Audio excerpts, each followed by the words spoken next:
It's a good day to brew, baby. What is up, YouTube? It's your boy Millsy, back at Hometown Commander, back for another episode of Millsy Updates, show where I update you on my progress and updates to my decks in both my main decks and my test box. And today we're talking about a deck that is the most recent iteration of a style of deck I've been playing for a long time, and that's Ellivere the Wild Chord, a Selesnya Aura's commander, really.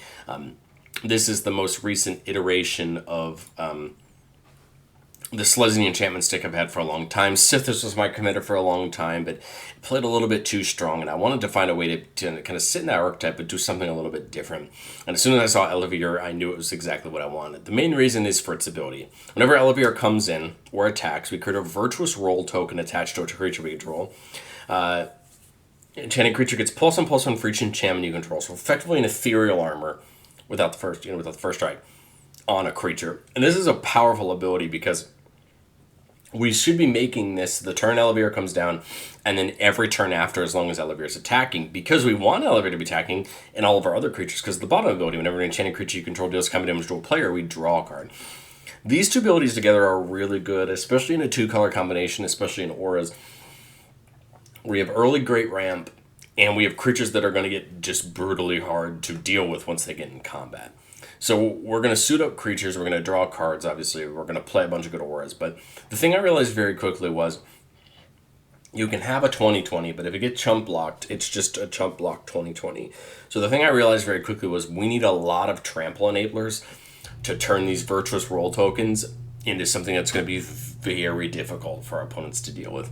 So we're going to talk about those as well. Creatures to suit up. Well, we have a lot of creatures that are important, and they're also the same creatures that we want to suit up. Archon of the Wild Rose turns all of our creatures that are enchanted into 4/4s with flying. That's going to help them get around a lot of scenarios, but it's going to make them hit even harder. Aura Gnarlid can't be blocked by creatures with power less than it, and it gets +1/+1 for each aura on the battlefield. You don't even need to put an aura on it. It's just going to get large at some point, especially with all those rolls going around, but a great attacker because it just is going to get in unblocked. Calyx is going to start putting counters in creatures when enchantments come in, and its second ability says whenever it or an enchanted creature deals damage to a player, combat damage to a player, you may create a token that's a copy of non-legendary enchantment you control. This, ideally, most of the time, is going to be used to copy other auras that we have attached to things and get secondary copies of them on other creatures. Danitha, First Strike, Vigilance, Lifelink. So again, the Lifelink becomes really beneficial because we're just gaining tons of life back. Lets Aura and Equipments cost one less. Danitha, and the one from March Machine the Aftermath, Vigilance, Trample, and Lifelink. So she has Trample baked in, so we don't need to put any of those tramples on her, but once during each of our turns, we can cast an aura back out of our graveyard, basically meaning that we can start recycling them a little bit easier rather than having to use them effects. Eidolon of Countless Battles just becomes big for each creature or and each aura we control, so it's just going to become large, or we can bestow it on a creature to make it pretty big as well, which makes it kind of really useful at the end of the day. Jukai Naturalist already has lifelink, so if you put a virtuous roll token on it, it's just going to gain you a ton of life, and it makes everything cost one less. Catilda, one of my favorite attackers, flying lifelink, and a star, where star is the number of spirits or enchantments you control, means it's just going to be big. You put a virtuous roll token on it, it's basically 2x the amount of enchantments you have, and it gains life back, which means unless someone's threatening to kill you with commander damage, you're going to outrace most decks you're going to play against unless they can really swarm the board. Sovereign Akanekahau makes a ton of sense because it's going to start putting counters on creatures that attack that are souped up, making them a whole lot worse to deal with. And once you get trample on these creatures, just more and more difficult to deal with. Eidolon of Blossoms, drawing you a card anytime it or another enchantment comes in. Kutzil protects us by preventing our opponents from casting spells on our turn, and then whenever one of our creatures you control, power greater than their base power, deals damage to a player, draw a card. Maybe we could draw a card for all three players if we hit them. It's Test and Champion, whenever an enchantment comes in, put a counter on it and draw a card. Again, these Enchantress decks have so many great ways to draw cards, and we want to use them in addition to Ellivere's effects. Sith is drawing us a card every time we cast an enchantment and gain life. Enchantress's Presence, drawing a card after every enchantment cast, and Season of Growth, whenever you cast a spell that targets a creature we control, draw cards. Anytime we play an aura on one of our creatures. And so lots of cards that can be drawn there. And then we do get the scry every time a creature comes in, which can help us look at the top and make sure we're drawing into the right things. Well, as far as the auras we love, a lot of these are probably going to be what you expect from an auras deck.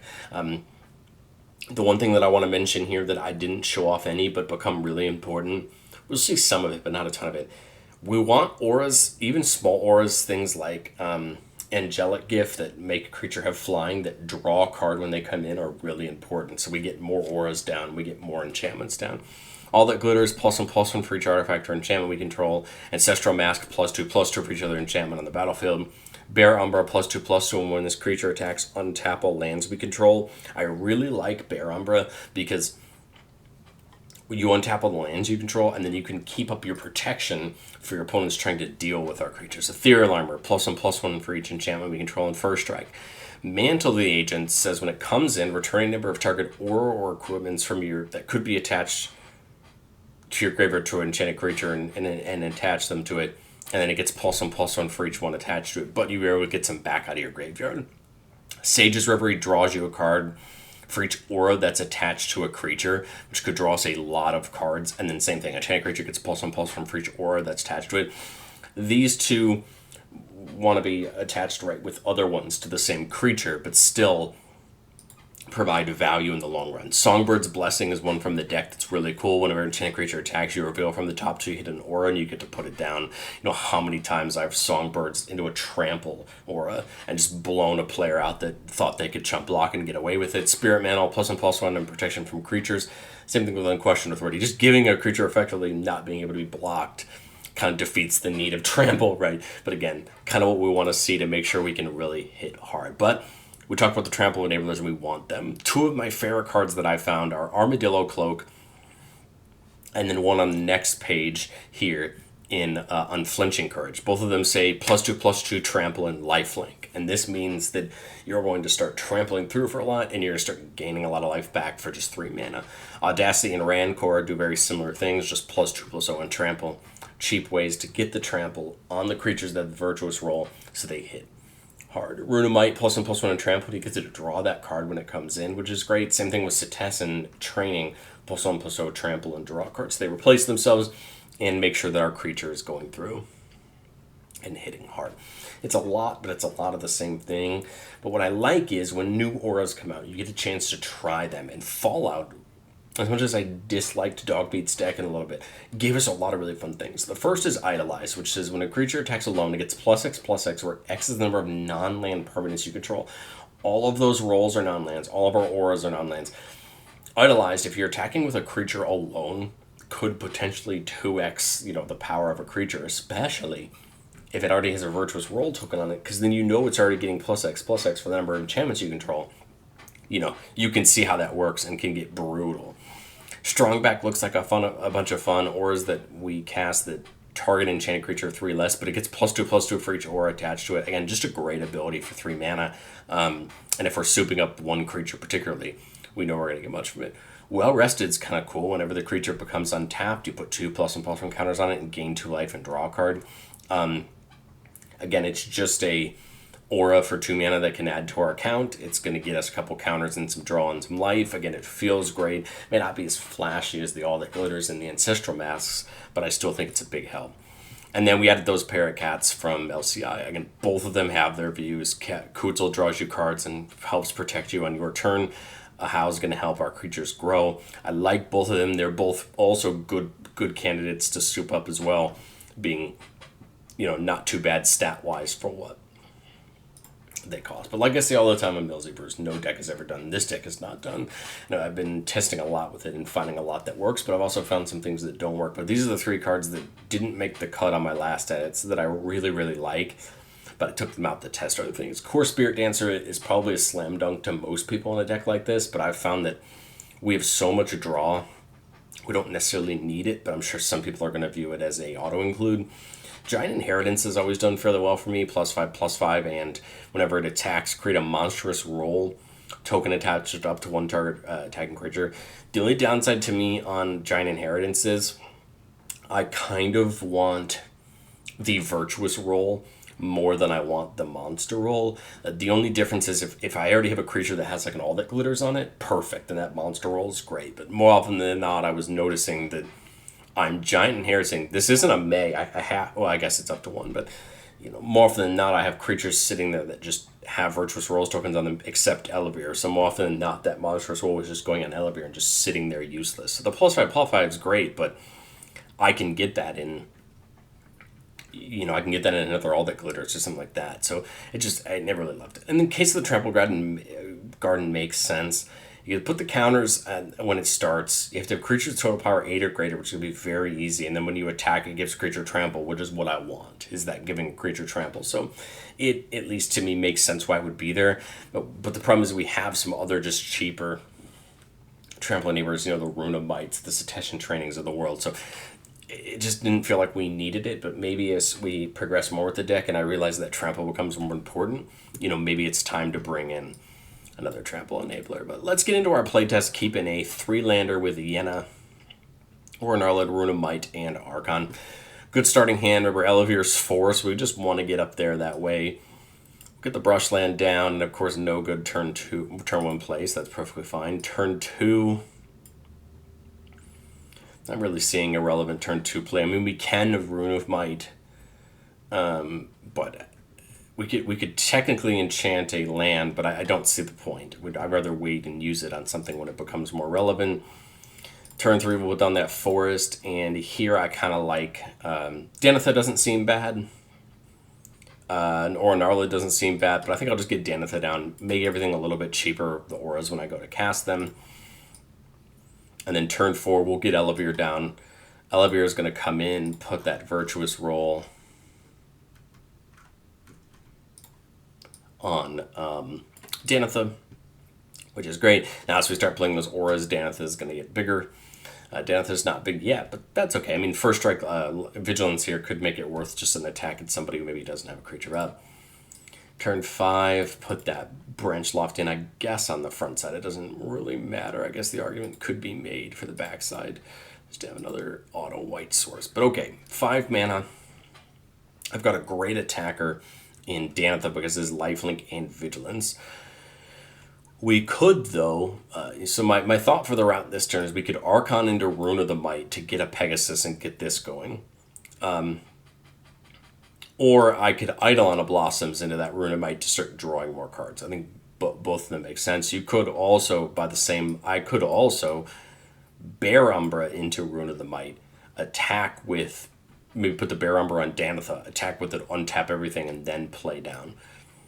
But I think for the purposes of this one, we'll put the Eidolon of Blossoms down, then Rune of Might onto Danitha, drawing me 2 cards.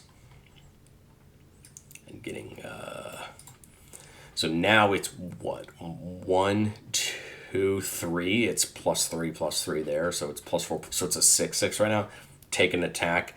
Ellivere could attack. And I think if we have the attack, we might as well, because then we can go ahead and put a Virtuous Roll token on Eidolon to draw us another card. Because it's on, right, remember it's on Enchantment ETB. Remember that Ellivere cannot put it on itself, but hey, maybe here we attack with Danitha and actually hit somebody, so we'll see what we do for the purposes of this. I think I played a land this turn, so I'd probably just pitch a land at this point. We're not going to need it in all reality once we get through. So let's go one more turn. Played on a Plains. I love Clever Concealment as a piece of protection, so we just need to make sure we have enough creatures to convoke it if need be. So 6 mana. So let me think about my playline here. We have Bear Umbra plus Mantle is 4 mana. Leave up 2 for the Clever Concealment.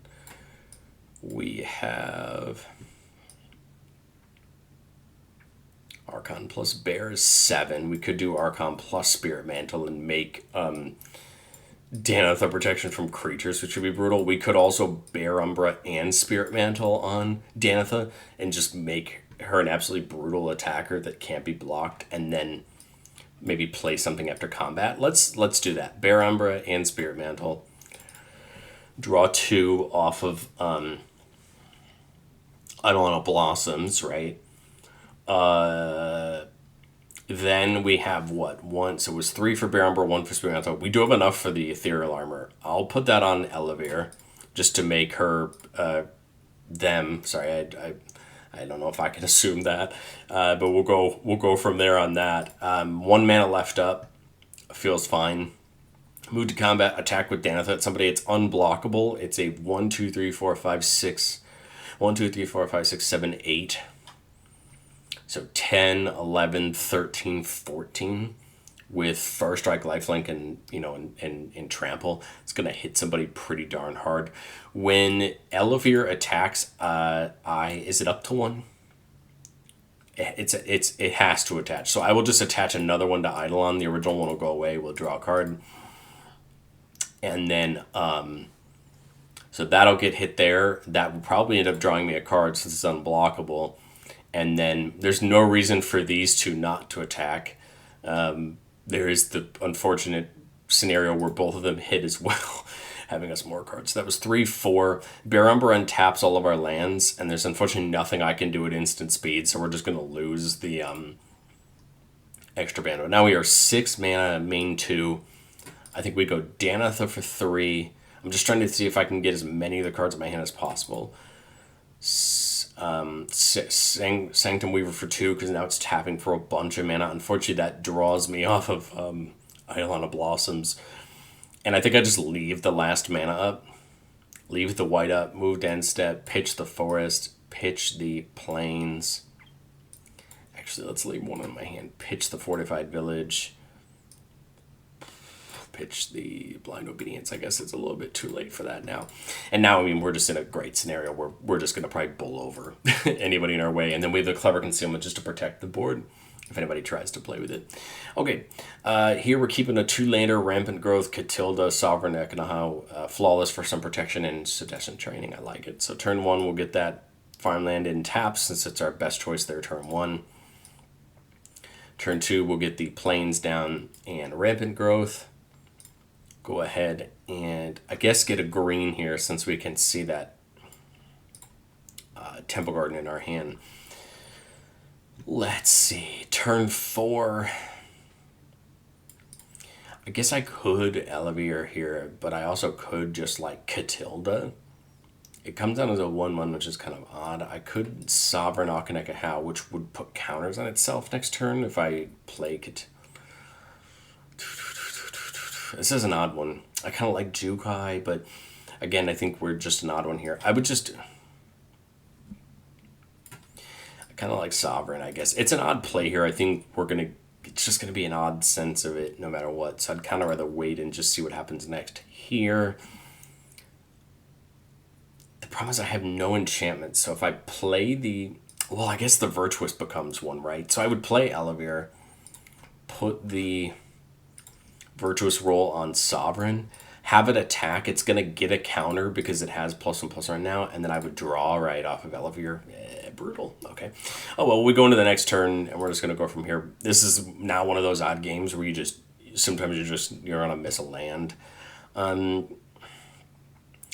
could Jukai Naturalist into an All That Glitters on Ellivere and a Sedescent Training on Sovereign Ekanaha, drawing me a card. We would go to combat, put a roll token on Jukai when I attack, right? This is going to get in for 1, 2, 3, 4, 5. So this is a 9, 10. But because of its own ability, it should put 6 more counters on itself. So now it's just a brutal creature with trample hitting someone there. I would more than likely draw at least 1 card here because of Sovereign hitting. If Ellivere doesn't hit, it'll probably just get chump blocked. But that gives me at least 1 more land. Now we live to fight another day. Flawless Maneuver's there to protect the board. We'll go 1 more turn. Ooh, Heroic Intervention's pretty great. I have no way to give Catilda haste to be really great if I did, but Catilda doesn't feel like a bad play. The shield isn't a bad play, giving something flying. I would go Ethereal on what? Jukai? Shield of the Oversoul on Jukai. So that's 1. 3 mana total. That would give this indestructible and flying. And then I guess what we just leave all of our protection up, move to combat, make another one of these attached to Jukai. This is now in the air and is just going to swing brutally. Because remember, I apologize, I forgot to even do the Akhenaten triggers last turn. I mean, this game is probably plenty over. As soon as I can get this in, I'm going to gain life. This is now just going to brutalize through. And again, we have the protection up. This is the board state you want. A couple big creatures slamming through, protection for the board. And that's it. But let me know, what do you think of Ellivere down in the comment section below. This has been a deck that's been a ton of fun to pilot. A ton of fun to just keep iterating and finding things through. And the really cool part as an Easter egg is Modern Horizons 3 looks like has a couple fun cards for this deck. So I can't wait to add them in. But thank you guys so much for watching, and I will catch you guys next time.